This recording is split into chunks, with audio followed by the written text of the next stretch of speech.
Kenapa harus satu kalau bisa dua?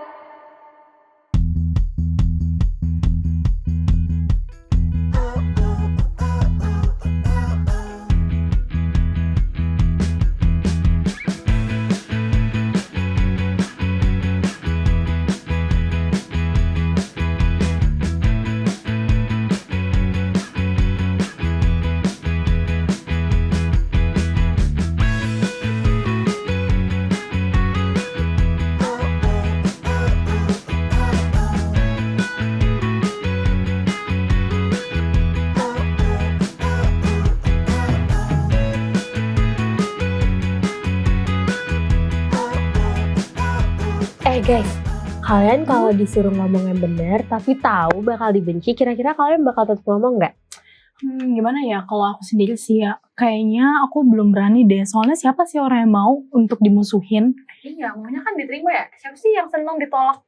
Betul. Berarti lebih pilih aman dong daripada tetap menyampaikan kebenaran. Ya, kalau resikonya segede itu sih, pasti berat ya. Tapi gimana kalau tugas itu diberikan oleh Tuhan? Masa kalian nolak? Iya sih, tapi gimana ya, aduh rasanya tuh kayak gak enak gitu. Nah, tapi hal itulah yang akan kita bahas dalam pelajaran Cornerstone kita. Dimana kita ada dua saksi dalam bacaan kita hari ini. Mereka setia menyampaikan pesan Tuhan, tapi justru dibenci, diperangi, bahkan juga dibunuh. Terus kenapa Tuhan mengizinkan semua itu terjadi? Nah, kepo kan? Langsung aja. Pasti bakal terjawab dalam pelajaran Cornerstone kita yang ke-8. Oh iya. Nah, tapi sebelum kita baca, aku mau ngingetin ke teman-teman Cornerstone yang belum punya buku seperti ini yang sama nih kayak kita, boleh banget hubungi call center HCI di bawah ini atau Instagram Hope Channel Indonesia. Langsung aja gak sih? Tapi kira-kira Putri, karena bukunya nggak langsung nyampe, boleh baca di kitab apa dulu nih? Nah, untuk teman-teman yang belum punya bukunya, kita boleh sama-sama buka di Alkitab, di kitab Wahyu 11 ayat 1 sampai 14. Mulai aja ya kita baca. Ke dalam cerita, kemudian diberikanlah kepadaku sebatang bulu seperti tongkat pengukur rupanya. Dengan kata-kata yang berikut, bangunlah dan ukurlah bait suci Allah dan mezbah dan mereka yang beribadah di dalamnya. Tetapi kecualikan pelataran bait suci yang di sebelah luar. Janganlah engkau mengukurnya, karena ia telah diberikan kepada bangsa-bangsa lain, dan mereka akan menginjak-injak kota suci 42 bulan lamanya. Dan aku akan memberi tugas kepada dua saksiku, supaya mereka bernubuat sambil berkabung. 1260 hari lamanya. Mereka adalah kedua pohon zaitun dan kedua kaki Dian yang berdiri di hadapan Tuhan semesta alam.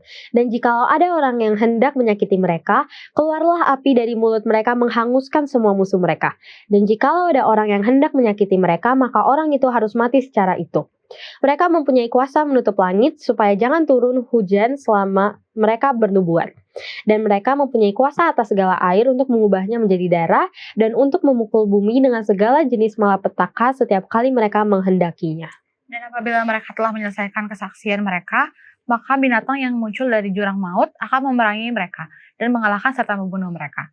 Dan mayat mereka akan terletak di atas jalan raya kota besar yang secara rohani disebut Sodom dan Mesir, di mana juga Tuhan mereka disalibkan. Dan orang-orang dari segala bangsa dan suku dan bahasa dan kaum melihat mayat mereka 3,5 hari lamanya, dan orang-orang itu tidak memperbolehkan mayat mereka dikuburkan. Dan mereka yang diam di atas bumi bergembira dan bersukacita atas mereka itu, dan berpesta dan saling mengirim hadiah. Karena kedua nabi itu telah merupakan siksaan bagi semua orang yang diam di atas bumi. 3,5 hari kemudian masuklah roh kehidupan dari Allah ke dalam mereka. Sehingga mereka bangkit dan semua orang yang melihat mereka menjadi sangat takut. Dan orang-orang itu mendengar suatu suara yang nyaring dari sorga berkata kepada mereka, naiklah kemari. Lalu naiklah mereka ke langit, diselubungi awan, disaksikan oleh musuh-musuh mereka. Pada saat itu terjadilah gempa bumi yang dahsyat dan 1/10 bagian dari kota itu rubuh. Dan 7.000 orang mati oleh gempa bumi itu. Dan orang lain sangat ketakutan. Lalu memuliakan Allah yang di sorga. Celaka yang kedua sudah lewat. Lihatlah celaka yang ketiga segera menyusul. Jadi dari cerita ini kayaknya bisa aku simpulin ya. Jadi pada saat itu di bagian Yohanes, pada saat ia diberikan penglihatan oleh Tuhan, pertama ia disuruh untuk mengukur bait suci Allah, tetapi bukan berarti Tuhan ini mau tahu apa ukuran dari bangunan tersebut. Justru Tuhan bermaksud adalah ia ingin menunjukkan kalau dia benar-benar tahu siapa yang setia kepadanya. Dan juga ibaratnya Tuhan itu bilang bahwa aku kenal umatku dan aku tahu mereka. Dan aku nggak akan tinggal diam saat mereka dalam masalah. Terus Tuhan mengutus 2 saksi, di mana kedua saksi ini memiliki sebuah tugas sederhana tetapi tidak gampang, di mana mereka harus terus mengabarkan Injil tentang Tuhan dan kebenarannya, tetapi orang-orang ini tidak suka dengan apa yang mereka kabarkan. Walaupun begitu, mereka tidak dapat berhenti, mereka harus tetap terus jalan dan gak peduli maupun ditolak, dihina, ataupun dianggap mengganggu.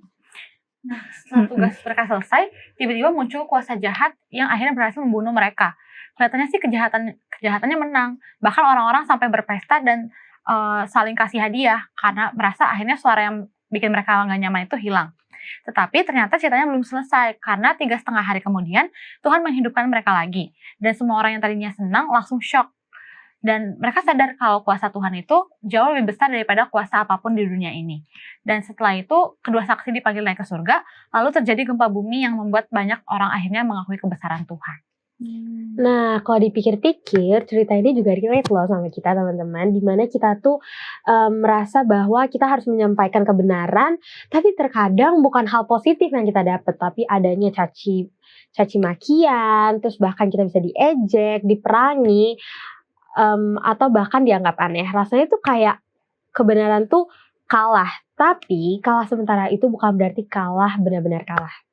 Dan bahkan pelajaran ini juga menyampaikan bahwa Tuhan itu memegang kendali atas diri kita sendiri, dan pastinya kebenaran akan pasti menang, dan Tuhan gak pernah meninggalkan orang-orang yang percaya atau tetap setia kepada Tuhan gitu. Dari cerita ini mirip banget sama pertanyaan yang tadi kamu tanya ke kita, Yes. Iya. Nah, bener kan, relate kan. Jadi kalian kepo gak sama fakta-fakta menarik dalam Cornerstone?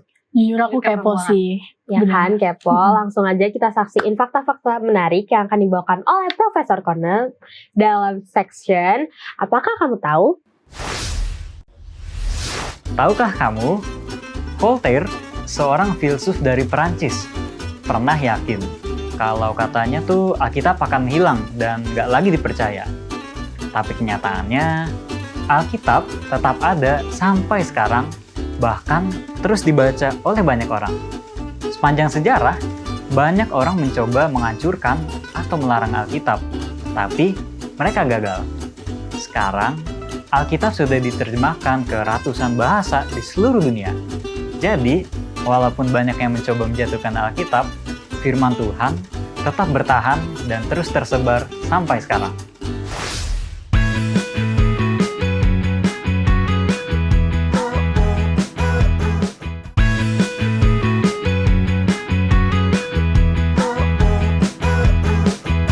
Kembali lagi di Cornerstone Connection. Program ini hadir untuk membantu kalian mempelajari Alkitab lebih dalam lagi. Nah, sekarang kita sudah bersama narasumber kita, yaitu Pendeta Benny Tambunan. Halo Pendeta. Gimana kabarnya Pendeta? Baik, sehat-sehat kalian ya. Puji Tuhan, Sehat. sehat, luar biasa Nah, Pendeta. Pak Pendeta, kita tadi udah diskusi nih tentang pelajaran kita yang ke-8 dengan judul Bolehkah Saya Mendapat Saksi atau Dua Lebih Baik? Nah, kita akan baca ayat intinya yang terdapat di Wahyu 11 ayat 3. Siapa yang membacain? Aku boleh. mau. Oke, ayat inti kita terdapat dalam Wahyu 11 ayat 3 yang isinya, dan aku akan memberi tugas kepada 2 saksiku supaya mereka bernubuat sambil berkabung 1260 hari lamanya. Nah, Pendeta, karena kita sudah mereview ya pelajaran ke-8 kita Pendeta, pasti Pendeta bisa tebak gak kita mau ngapain selanjutnya? Kami tentunya tuh memiliki pertanyaan Pendeta. Bisa semua. Oh, enggak Pendeta, masih butuh Pendeta Benny di sini. Jadi kami akan memberikan sebuah pertanyaan. Mau siapa duluan yang bertanya? Boleh deh aku dulu. Oke, setelah itu aku ya Yohana. Ya boleh. Jadi jadi kan di dalam cerita ini tuh Tuhan mengutus ada 2 orang untuk menyampaikan kebenaran, yaitu yang mereka disebut sebagai 2 saksi. Meskipun dia tahu bahwa mereka akan menghadapi banyak penolakan nih dari banyak orang karena mereka tidak suka mendengar kebenaran yang disampaikan tentang Tuhan dan penderitaannya. Gimana sih Pendeta pendapat Pendeta tentang kedua saksi itu? Iya. Apa alasan Tuhan? Pelajaran kita kan memberikan sejarah gereja juga membuktikan bahwa ada masa yang disebutkan masa kegelapan. Dan pelajaran kita ya inti tadi katakan selama 1260 hari atau 1260 tahun. Masa kegelapan itu adalah masa di mana orang tidak bisa secara langsung ataupun seenaknya aja sebagaimana kita zaman sekarang ini baca Alkitab. Baik secara tertulis gitu ya, ataupun dulu belum ada digital lainnya ya. Jadi semuanya tidak bisa. Apapun itu hanya ikuti apa yang dikatakan oleh para ahli Alkitab dan lain sebagainya. Dan sangat sulit orang belajar Alkitab secara langsung. Ya, kenapa? Karena memang itulah masa di mana masa kegelapan dikatakan dengan masa kegelapan, sejarah gereja memberikan hal itu, masa kegelapan, tidak ada orang bisa baca seenaknya saja, baca Alkitab dan lain sebagainya. Semuanya itu tersimpan, semuanya itu tidak bisa sembarangan dan lain sebagainya. Sehingga dua saksi ini yaitu perjanjian lama dengan perjanjian baru seolah-olah dibungkam. Seolah-olah tidak bisa orang tahu apa sih kemauan Tuhan, apa sih maunya Tuhan, apa dan sebagainya. Jadi kalau kata ya kalau mungkin kata si Anu benar, kata ketua ini mesti begini, kata pendeta ini mesti begini, kata alim ulama ini mesti begini. Ya mereka hanya ikut aja tanpa pernah mereka baca firman Tuhan itu dengan baik, tanpa mereka tahu bahwa itu memang firman Tuhan gitu. Jadi masa kegelapan itu memang begitu mengerikan, ya begitu mengerikan. Kenapa mengerikan? Karena kalau ketahuan dihukum bahkan sampai hukuman mati. Ketahuan baca Alkitab ya, maka mereka itu akan dihukum bahkan sampai hukuman mati. Jadi memang sedemikian rupa dibuat kondisikan bahwa itu memang masa-masa sulit sampai akhirnya timbul reformasi. Ya, kita tahu bagaimana reformasi mulai dengan Martin Luther, Zwingli dan lain sebagainya untuk memulainya gitu. Oke, pendeta, selanjutnya aku nih yang mau bertanya. Jadi pendeta, seperti kita generasi muda yang hidup pada zaman saat ini, tantangan seperti apa yang paling sering dihadapi oleh anak muda saat ingin tetap setia kepada Tuhan? Kira-kira pendeta bisa jawab? Menurut kalian apa sih tantangannya? Banyak ya pendeta, seperti yang tadi aku bilang, dicaci maki tuh pasti bakal ya pendeta. Kalau kita mau tetap setia ke Tuhan, dikata aneh pasti. Iya.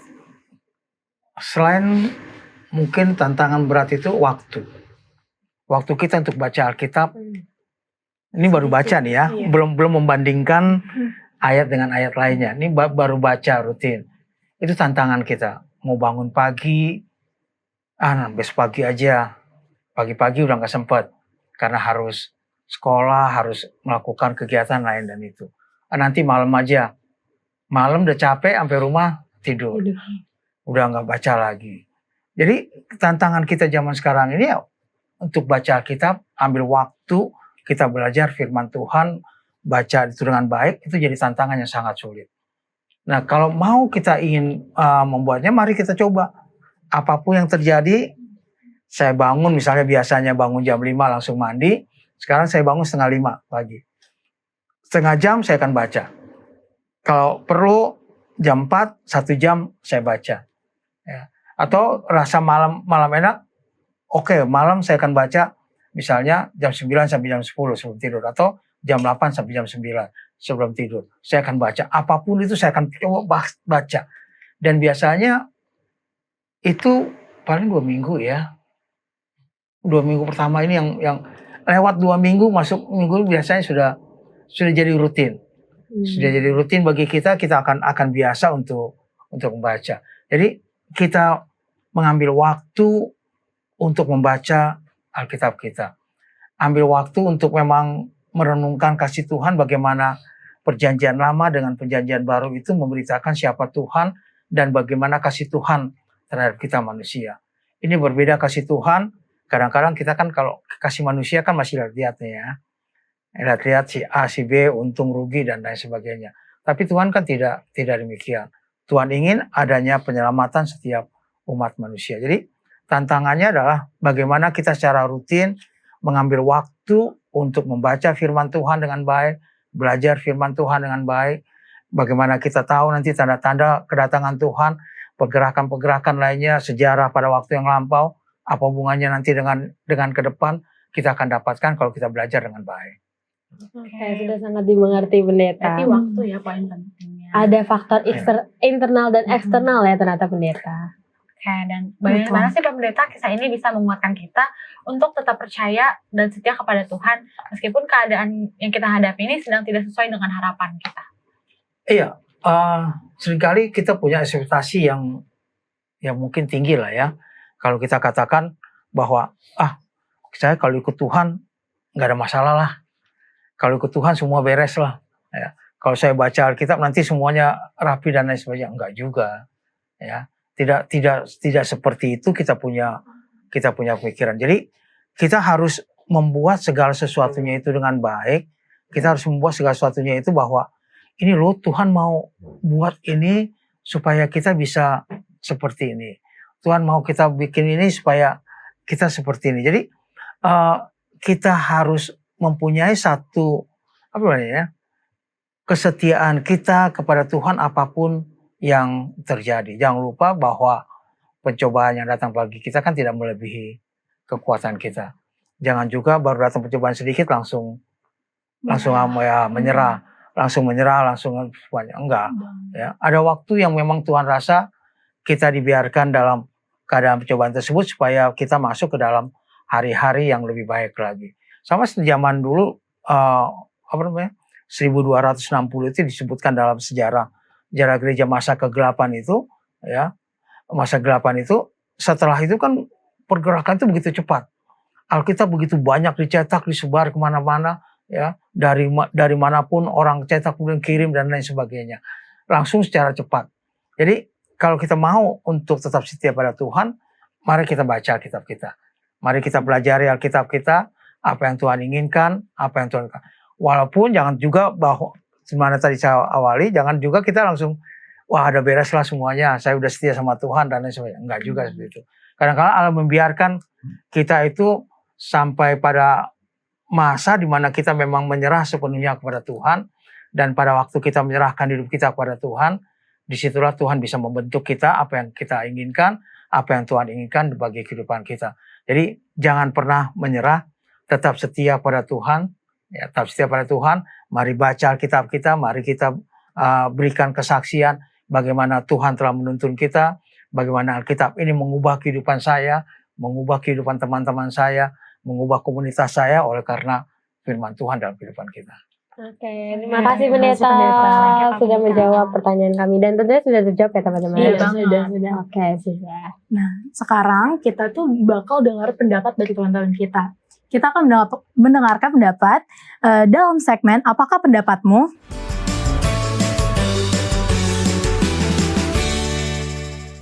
Nama aku Marcella Louisa Talahatu, aku kelas 11 dari Perguruan Advent 1 Jakarta.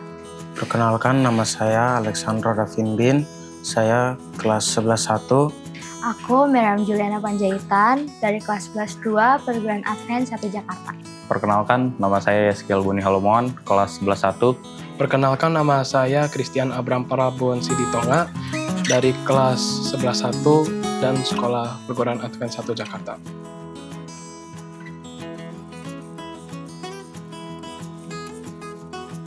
Aku pilih lebih buruk tahu Alkitab itu benar, tapi malah terus mengabaikannya. Karena menurut aku, hal yang benar itu pasti membawa kita ke jalan yang lebih baik. Dan menurut aku ini buruk karena memang Alkitab kan benar ya. Kalau ini sama aja seperti kita tahu tapi kita menghiraukannya. Saya lebih memilih lebih buruk tahu Alkitab itu benar, tapi malah terus mengabaikannya. Karena ketika kita sudah mengetahui bahwa Alkitab itu benar, kita tidak boleh mengabaikannya. Sebaliknya kita harus mempelajari Alkitab itu sendiri, lalu kita mengembangkan karakter kita di dalam Alkitab supaya karakter kita semakin kuat. Menurut aku, lebih buruk tahu Alkitab itu benar, tapi malah terus mengabaikannya. Karena jika kita tahu bahwa hal itu benar dan itu menjadi kebaikan bagi hidup kita, tetapi kita malah menyepelekannya dan mengabaikannya, itu hanya akan membuat diri kita menjadi lebih buruk. Saya lebih memilih lebih buruk tahu Alkitab itu benar, tapi malah terus mengabaikannya. Karena menurut saya, jika kita sudah mengetahui Alkitab itu benar, kalau kita mengabaikannya itu sama dengan kita menolak Tuhan. Menurut aku lebih buruk tahu Alkitab itu benar tapi malah terus mengabaikannya. Alasannya karena jika kita mengabaikan Alkitab itu, karena kita bisa tidak menerapkan semua nilai-nilai dan juga moral untuk kehidupan kita, dan juga itu sama juga menolak Alkitab dan juga menolak Tuhan juga.